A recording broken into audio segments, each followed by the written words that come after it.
Siaga. Hadir.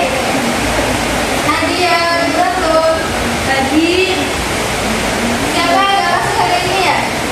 Eka, Bu. Eka, kamu mana? Nggak tahu. Kayaknya kehujanan, Bu. Oh, Cuma di jalan. jalan. Siapa lagi? Umu Galda, Bu. Oh, Gaza kemana? Mudik. Alhamdulillah, mudik. Oke, kemarin kita belajar tentang apa? Menelusuri jejak langkah ulama yang mendunia. Oke, baik. Belajar oleh siapa kemarin? Bu Latifah. Ya. Sekarang kita menginjak ke selanjutnya ya, yaitu menebarkan agama Islam dengan santun dan damai melalui dakwah, khutbah dan tabligh. Sebelumnya, tahu nggak sih apa itu dakwah, khutbah dan tabligh? Siapa yang tahu sebelumnya dakwah, khutbah dan tabligh? Belum, Bu. Belum? Ayo, siapa di sini yang tahu dakwah, khutbah dan tabligh? Mas Angga? Sebenarnya dakwah, khutbah dan tabligh itu memiliki arti yang sama. Jadi gini, dakwah, khutbah dan tabligh itu sama-sama menyampaikan pesan kepada orang lain, tapi maksudnya berbeda-beda. Nah, di sini kita akan mempelajari satu persatu, mengupas satu persatu. Apa itu dakwah? Apa itu khutbah? Apa itu tabligh? Kita sebagai pemimpin umat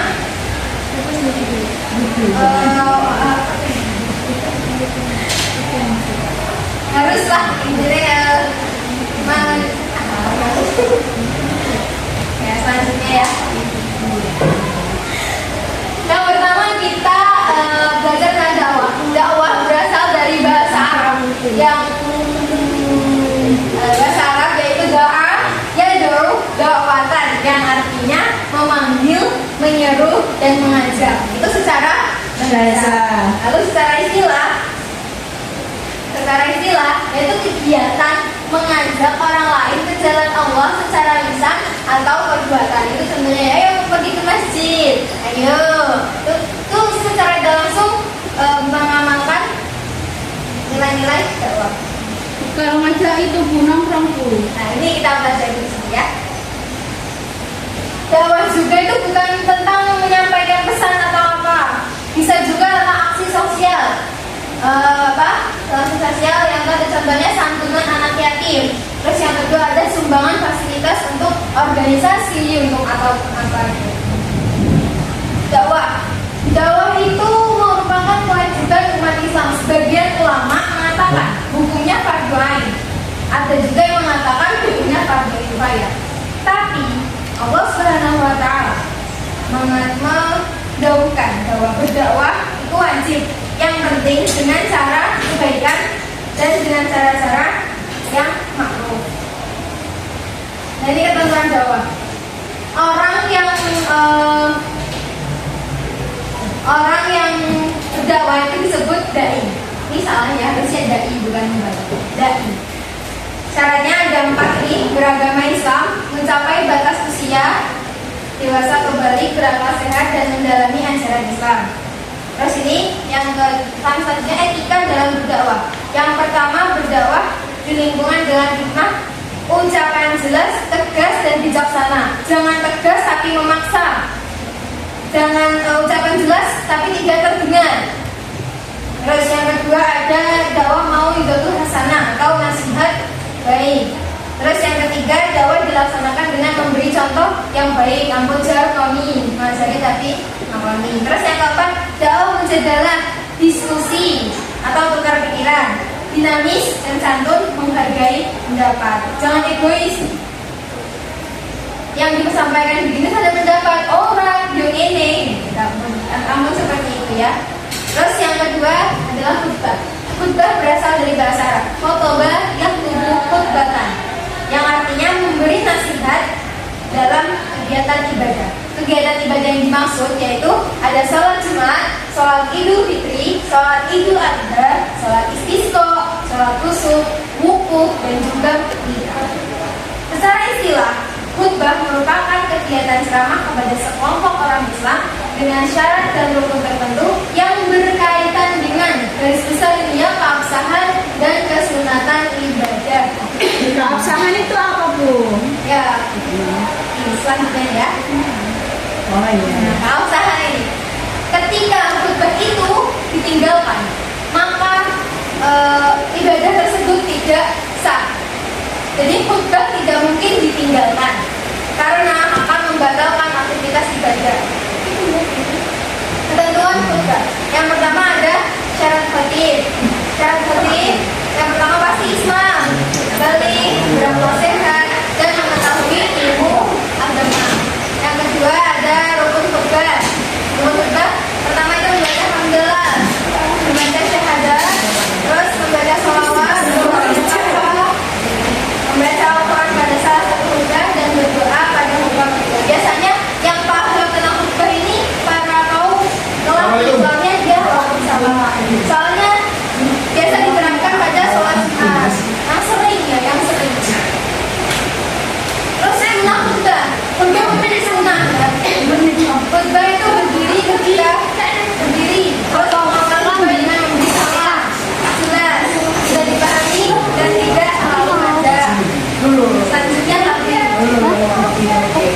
Selanjutnya takbir. Takbir berasal dari bahasa Arab belamun, beliu, al-bi'la, yang artinya menyampaikan atau memberitahu dengan lisan. Secara istilah, ayo diam. Ya, Bu. Secara istilah, kegiatan secara istilah. Khutbah adalah tabligh adalah kegiatan menyampaikan secara lisan kepada satu orang Islam atau lebih untuk diketahui dan diamalkan isinya. Tabligh merupakan sifat wajib Rasul. Allah Subhanahu wa taala menurunkan wahyu kepada Rasulnya dan semasa hidupnya Rasulullah beliau menyampaikan dakwah-dakwah tentang Islam.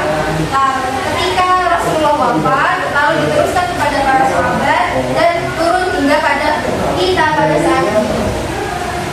Terus yang selanjutnya ada ketentuan tabligh. Syarat yang pertama syarat seorang tabligh itu hampir sama kayak syarat seorang haji ya, yaitu beragama Islam, sampai bebas usia balik, berakal sehat dan mendalami ajaran Islam. Etika menyampaikan tabligh dan berdakwah. Pertama bersikap lemah lembut, menggunakan bahasa yang mudah dimengerti. Ini hampir sama ya kayak hampir sama kayak dai tadi dakwah. Lalu ini ada perilaku sehari-hari yang bisa diterapkan atau yang bisa diamalkan tapi menyangkut khutbah, dakwah dan tabligh. Ketika yang pertama itu ketika salat Jumat ya, di sini kita bisa menerapkan apa? Ketika salat Jumat kita bisa menerapkan apa tadi materi kita? Khutbah. Terus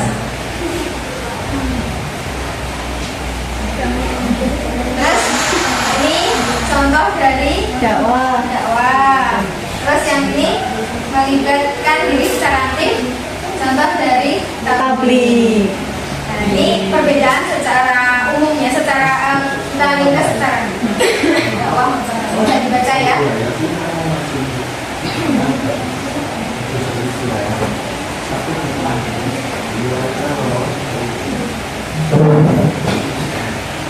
Oke, selanjutnya bisa dikerjakan untuk soalnya.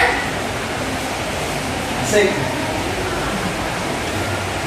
Bisa dikerjakan Kak? Ya. Ya, Bu. Supaya terlebih dahulu. Sudah?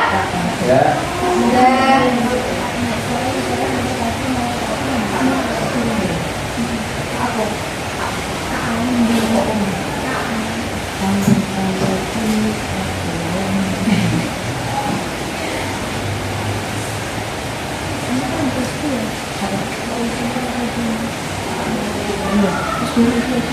Soalnya untuk PR ya yang belum selesai. Ya, Bu. Iya, Bu. Oke, sekian ya. Sekian dari saya.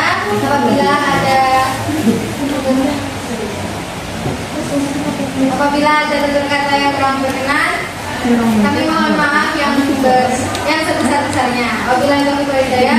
Wassalamualaikum warahmatullahi wabarakatuh.